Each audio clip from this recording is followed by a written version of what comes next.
Bismillahirrahmanirrahim. Class, today we will discuss the topic two group disconnections.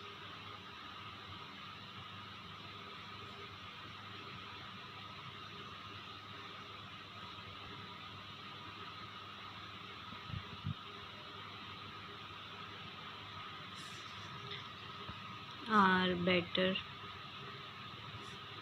than one. Retrosynthetic analysis के अंदर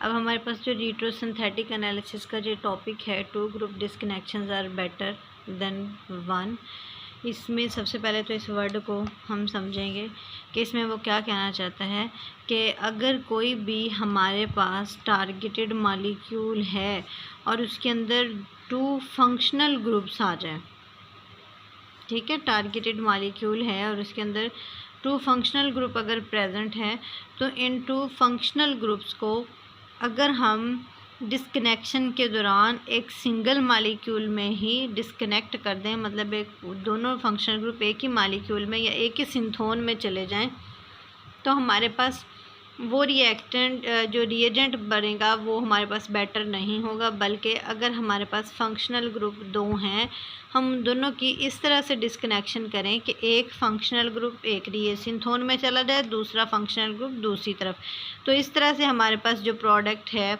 targeted molecule के दौरान reaction जो है वो ज़्यादा बेटर होता है। अब फॉर एग्ज़ाम्पल हम सबसे पहले एक एग्ज़ाम्पल लेते हैं कि हमारे पास अगर एक टारगेटेड मॉलिक्यूल है, ठीक है, जैसे इसके साथ ये हमारे पास फिनाइल ग्रुप अटैच है, यहाँ पर भी फिनाइल ग्रुप अटैच है, सेम इसी तरह से अगर हम देखें तो यहाँ पर ये डबल बॉन्ड आ जाता है और उसी के साथ नेक्स्ट ये मिथाइल ग्रुप अटैच है। अब अगर आप देखें तो सॉरी यहाँ पर OH ग्रुप है, अगर आप देखें तो एक हमारे पास हाइड्रोक्सिल एक्टिव ग्रुप है, दूसरा क्या है, ईथर है। अब हमारे पास डिस्कनेक्शन के दो पाथवेज हैं, यहाँ से भी डिस्कनेक्ट कर सकते हैं, यहाँ से भी। अगर सपोज़ हम, क्योंकि डिस्कनेक्शन हमेशा नेक्स्ट टू हेट्रो एटम होती है, तो अब हमारे पास यहाँ पर ए इस पोजीशन पर भी हो सकती है, बी पोजीशन पर भी। अगर हम ए पोजीशन पर डिस्कनेक्शन करें तो हमारे पास देखें ये फिनाइल ग्रुप, सेम उसी तरह से ये हाइड्रोक्सिल ग्रुप अटैच हो जाएगा और यहाँ पर ये हमारे पास फिर हाइड्रोक्सिल ग्रुप बन जाएगा, ऑक्सीजन जो है उसको स्टेबलाइज करें। दूसरी तरफ हमारे पास जो ग्रुप बनेगा वो हमारे पास कुछ इस तरह से, यहाँ पर ये डबल बॉन्ड आ जाएगा, ठीक है, और ये हमारे पास आ जाएगा पॉजिटिव चार्ज। अब आप देखें कि यहाँ पर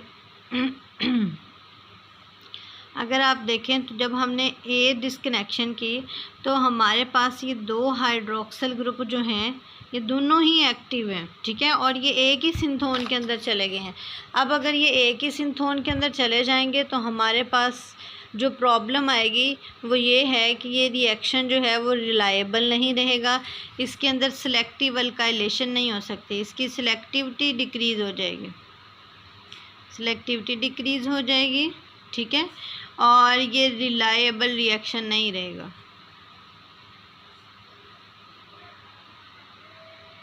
नॉट रिलायबल रिएक्शन, क्यों रिलायबल नहीं रहेगा, क्योंकि हमारे पास ये जो एक प्राइमरी हमारे पास हाइड्रोक्सिल ग्रुप प्रेजेंस था, ठीक है, और इसी तरह ये सेकेंडरी भी प्रेजेंस है, तो इसके प्रेजेंस होने में इसकी हम अल्काइलेशन नहीं कर सकेंगे, इसकी प्रेजेंस में हम इसकी नहीं कर सकेंगे। मतलब हो सकता है हम रिएक्शन यहाँ करवाना चाह रहे हो, हमारा रिएक्शन इस हाइड्रोक्सिल ग्रुप पे हो जाए, तो हमारे पास इसकी सिलेक्टिविटी जो है वो क्या हो जाती है, डिक्रीज़ हो जाती है, जिसकी वजह से हम ए पाथवे को फॉलो नहीं करते। फिर हम बी पाथवे की तरफ चलते हैं, इसका रीट्रो करके देखते हैं। इस रीट्रो के अंदर हमारे पास अगर हम बी पाथवे से करें तो ये हमारे पास फिनाइल आ जाएगा, ठीक है, ये hydroxyl group as it is, और नेक्स्ट हमारे पास इस तरह से ये हमारे पास बन जाएगा एक पॉजिटिव पार्ट, और दूसरा जो है ये हमारे पास इस तरह से हाइड्रोक्सिल ग्रुप अटैच हो जाएगा। अब आप ये देखें कि ये दोनों हाइड्रोक्सिल ग्रुप क्या हो गए, अलग-अलग ये सिएंथोन के अंदर रिप्रेजेंट हो गए। अब इसी तरह से उसने ये तो थी जस्ट इसका इंट्रोडक्शन कि 2 group disconnections are better then 1, कि हमारे पास कोई भी एक रिएक्शन मैकेनिज्म के दौरान में इंटरमीडिएट है, हमने देखा उसके अंदर 2 फंक्शनल ग्रुप प्रेजेंट हैं, हम चाहते हैं तो हम इसको 2 तरह से क्लीव कर सकते हैं, डिस्कनेक्ट कर सकते हैं। ए, क्योंकि डिस्कनेक्शन हमेशा जो है वो नेक्स्ट टू हेटेरो एटम होती है, तो हम ए से भी कर सकते हैं और बी से भी। अगर हम ए से डिस्कनेक्शन करते हैं तो 2 ग्रुप्स जो हैं वो एक ही के अंदर चले जाएंगे, 2 फंक्शनल ग्रुप एक ही मालिक्यूल के अंदर। तो हमें यही करना है कि 2 ग्रुप डिस्कनेक्शंस अलग-अलग करनी है एक की निस्बत। अगर हम ए से करते हैं तो हमारे पास ये दोनों हाइड्रोक्सिल ग्रुप एक ही मालिक्यूल या सिंथोन के अंदर चले जाएंगे, जहाँ पर हमारे पास ये प्रॉब्लम होती है कि सिलेक्टिविटी डिक्रीज़ हो जाती है और रिएक्शन जो है वो प्रॉब्लमेटिक होता है, अल्काइलेशन मुश्किल हो जाती है। सेम इसी तरह से अगर हम देखें तो फिर बी पाथवे की तरफ चलते हैं तो जहाँ पर ये हाइड्रोक्सिल ग्रुप अलग-अलग हो जाते हैं और यहाँ पर हमारा रिएक्शन जो है वो रिलायबल होगा। अब इसकी एक सबसे बेस्ट एग्जांपल है जिसको हम स्टडी करते हैं और इसको स्टडी करने के बाद हम इसकी एग्जांपल को देखते हैं। अब जैसे सबसे पहले मॉक्सिनिडाज़ोल एक ठीक है कंपाउंड है,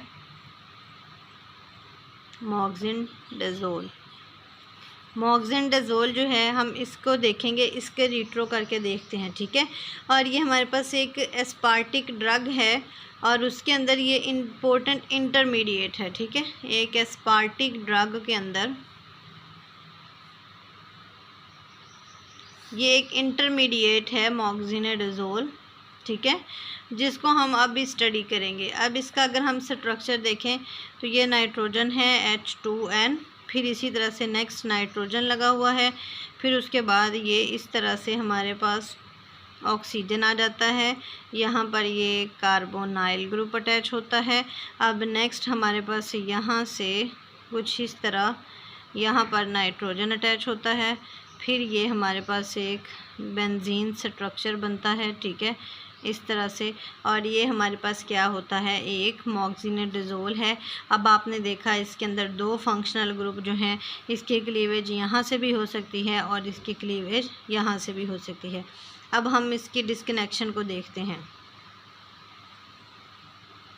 कि अगर हमारे पास कार्बन कार्बन और कार्बन ऑक्सीजन की डिस्कनेक्शन हो जाए, ठीक है, कार्बन ऑक्सीजन, एक कार्बन ऑक्सीजन डिस्कनेक्शन होगी, दूसरी कार्बन नाइट्रोजन डिस्कनेक्शन होगी। ये carbon oxygen disconnection, carbon nitrogen. अब यहाँ पर आपको कार्बामेट का पता होना चाहिए कि कार्बामेट क्या होता है। देखिए हमारे पास NH2COOH ये कार्बैमिक एसिड होता है, ठीक है। अब यहाँ पर अगर आप देखें तो नाइट्रोजन के साथ एडजेसेंट कार्बोनाइल ग्रुप लगा हुआ है और यहाँ पर ये हाइड्रोजन जो है किसी न किसी अल्काइल ग्रुप से, सिंपली नाइट्रोजन है, ठीक है, नेक्स्ट कार्बन है, ये कार्बोनाइल ग्रुप, ये हाइड्रोक्सिल ग्रुप। और ये जो हाइड्रोजन है ये रिप्लेसेबल हाइड्रोजन होते हैं, कोई भी अल्काइल ग्रुप लगा हो सकता है, कोई भी मिथनाइट्राइल ग्रुप लगा हो सकता है, कोई अमाइड ग्रुप लगा हो सकता है, जैसे इसमें NH2 लगा हुआ है, फिर इस नाइट्रोजन पे ये वाली नाइट्रोजन के साथ एक तरफ अमाइन ग्रुप लगा हुआ है, दूसरी तरफ अल्काइल ग्रुप लगा हुआ है, ये दोनों लगे हुए, दूसरी तरफ नेक्स्ट क्या है, कार्बोक्सिल ग्रुप है। अब आप इस कंपाउंड को बोलते हैं कार्बामेट। क्या बोलते हैं, कार्बामेट, ये जो स्ट्रक्चर है।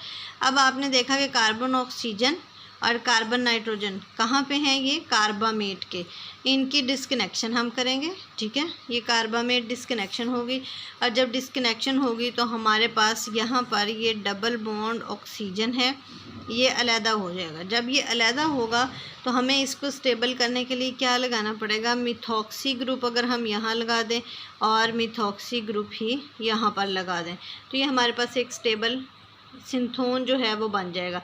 और इसको हम कुछ इस तरह से लिख देते हैं MEO2 टाइम CO, ठीक हो गया। अब ये हमारे पास सिंथोन जो है बन गया। अब इसके बाद नेक्स्ट जो हमारे पास यहाँ पर रिट्रो के दौरान कंपाउंड बनता है वो बनेगा H2N, ये वाला एज इट इज़ आ जाएगा। नेक्स्ट आपके पास फिर आएगा NH, ये यहाँ पर नाइट्रोजन के साथ हाइड्रोजन लग जाएगा। फिर उसके बाद हमारे पास यहाँ पर ये हाइड्रोक्सिल ग्रुप आ जाएगा, ऑक्सीजन हाइड्रोक्सिल ग्रुप में कन्वर्ट हो जाएगी। और उसके बाद नेक्स्ट आपके पास वही नाइट्रोजन लगा होगा और उसके बाद ये बेंजीन एज इट इज़ आ जाएगी और ऑक्सीजन आ जाएगी। अब आपने देखा कि किस तरह से ये क्लीवेज होने के बाद H2N उसी तरह से आ गया, नाइट्रोजन के साथ हाइड्रोजन आ गया, फिर उसी तरह से ये नेक्स्ट ऑक्सीजन के साथ हाइड्रोक्सिल आ गया और ये कंपाउंड एज इट इज़ लगा। अब इसकी फर्दर रीट्रो क्या हो सकती है, अब हमने देखना है इसका मज़ीद क्लीवेज कहाँ पे हो सकता है। अगर आप देखें तो नेक्स्ट टू हेट्रो एटम ये क्लीवेज इसका डिस्कनेक्शन पॉसिबल है, ये NH2 की फॉर्म में हाइड्रोजन की फॉर्म में चला जाएगा, H2N NH2, ये हाइड्रोजन अलहदा हो जाता है, ठीक है। और हम इसको क्या बोलेंगे, 1-2 डिस्कनेक्शन बोलेंगे। इसको कौन सी डिस्कनेक्शन बनेंगे, 1-2 डिस्कनेक्शन, क्योंकि ये एडजेसेंट हो रही है। फर्स्ट एंड सेकंड एटम अगर आप देखें तो इनके एडजेसेंट है एक दूसरे के, ठीक है। हम इसको 1-2 डिस्कनेक्शन बोलेंगे। और अब यहाँ पर जब डिस्कनेक्शन होगी तो आप देखें कि ये हाइड्रोक्सिल ग्रुप इस बेंजीन रिंग के साथ जा रहा है और ये फिर क्या करेगा, यहाँ पर इपोक्साइड बना लेगा इस तरह से। तो ये नाइट्रोजन, ठीक है, इसके बाद ये हमारे पास ऑक्सीजन का ग्रुप लग जाएगा। यहाँ पर ये हाइड्रोक्सिल ग्रुप जो है ये क्या करता है, यहाँ पर इपोक्साइड आयन जो है इपोक्साइड बना देता है, ठीक हो गया। और इसके साथ हमारे पास जो NH2 जो है वो जनरेट हो गया था। अब मज़ीद फिर रीट्रो के अंदर यहाँ से भी डिस्कनेक्शन हो जाएगी, क्योंकि हमारे पास हमें पता है लैब के अंदर एपिक्लोरोहाइड्रन जो है वो प्रेजेंट होता है। अब एपिक्लोरोहाइड्रन क्या है, ये हमारे पास इपोक्साइड जब अलहदा होगा तो हमारे पास यहाँ पे क्लोराइड लग जाएगा, इसको बोलते हैं एपिक्लोरोहाइड्रन, ठीक है। ये एपिक्लोरोहाइड्रन बन जाएगा और साथ में जब ये अलहदा होगा तो इसको हम साथ में मॉर्फोलिन बोलते हैं, HN आ जाएगा, ठीक है। इस तरह से ये ऑक्सीजन आ जाएगी एज इट इज़। तो ये आपके पास क्या है, मॉर्फोलिन। अब आपने देखा और ये क्या बन जाएगा, एपिक्लोरोहाइड्रन।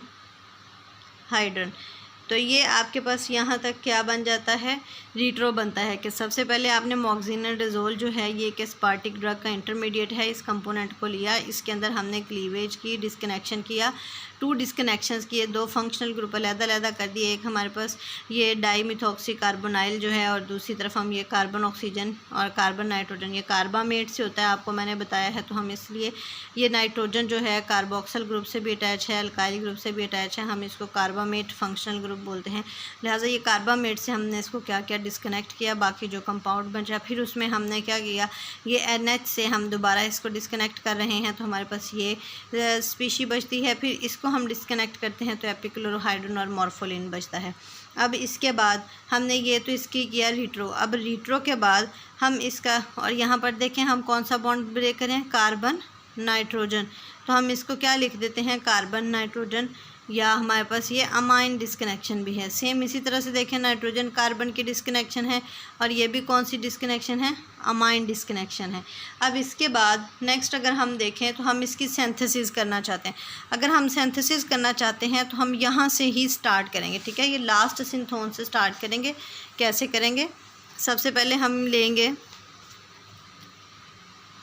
मॉर्फोलिन, ठीक है, NH, और साथ में यहाँ पे ऑक्सीजन है, और इसके साथ हमने क्या लेना है, एपिक्लोरोहाइड्रन। अब ये हमारे पास इपोक्साइड है इस तरह से और ये क्लोराइड लगा, ये क्लोराइड और ये हाइड्रोजन रिमूव होंगे, ये अब सिंथेसिस हो रही है तो ये हमारे पास क्या बनाएगा, इपोक्साइड एज इट इज़ बनेगा, ठीक है। फिर उसके बाद यहाँ पे नाइट्रोजन आ जाएगा और ये आपके पास मॉर्फोलिन जो है वो अटैच हो जाएगी।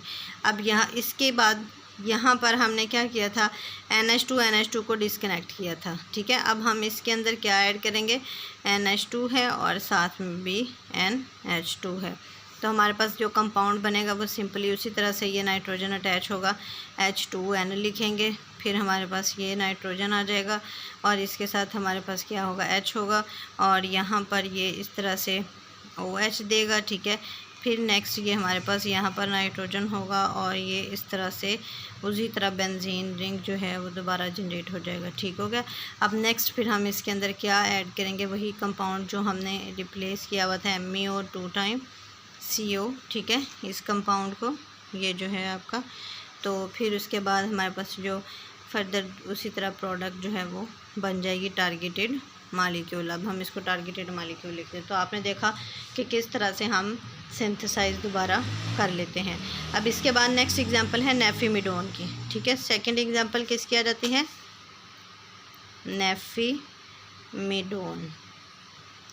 अब ये जो नेफिमिडोन है इसकी रिट्रोसिंथेटिक एनालिसिस को अगर हम देखें, ये भी एंटी कन्वर्जेंट ड्रग है और इसको हम 2 ग्रुप्स में डिस्कनेक्ट करते हैं। अब नेफिमिडोन का पहले स्ट्रक्चर देखते हैं, ठीक है। ये हमारे पास इस तरह से एडजेसेंट या फ्यूज्ड बेंजीन रिंग अटैच होते हैं, ठीक है। और ये हमारे पास इसके बॉन्ड्स आ जाते हैं। नेक्स्ट इसके साथ कार्बोनाइल ग्रुप अटैच होता है और फिर इसी के साथ नेक्स्ट नाइट्रोजन है, ठीक है। और यहाँ पर ये हमारे पास कुछ इस तरह से 5 मेंबर्ड रिंग अटैच होता है, ठीक है। और यहाँ पर भी इसके साथ क्या है, नाइट्रोजन है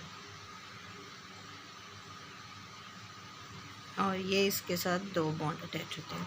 अब ये नेफिमिडोन है। अब हम इसमें क्या डिस्कनेक्शन करेंगे, ये ग्रुप 1 और ये ग्रुप 2, 1-2 के साथ एडजेसेंट डिस्कनेक्शन है, ठीक है।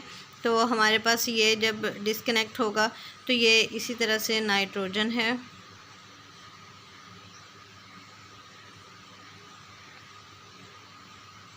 ये नाइट्रोजन NH की फॉर्म में चला जाएगा, ठीक है। ये 5 मेंबर्ड रिंग अलहदा हो जाएगा और इसी के साथ हमारे पास क्या बनेगा, जो सिंथोन है ये रिट्रो अगर हम करें 1-2 डिस्कनेक्शन, इसको हम ज़रा ठीक करके लिख लेते हैं।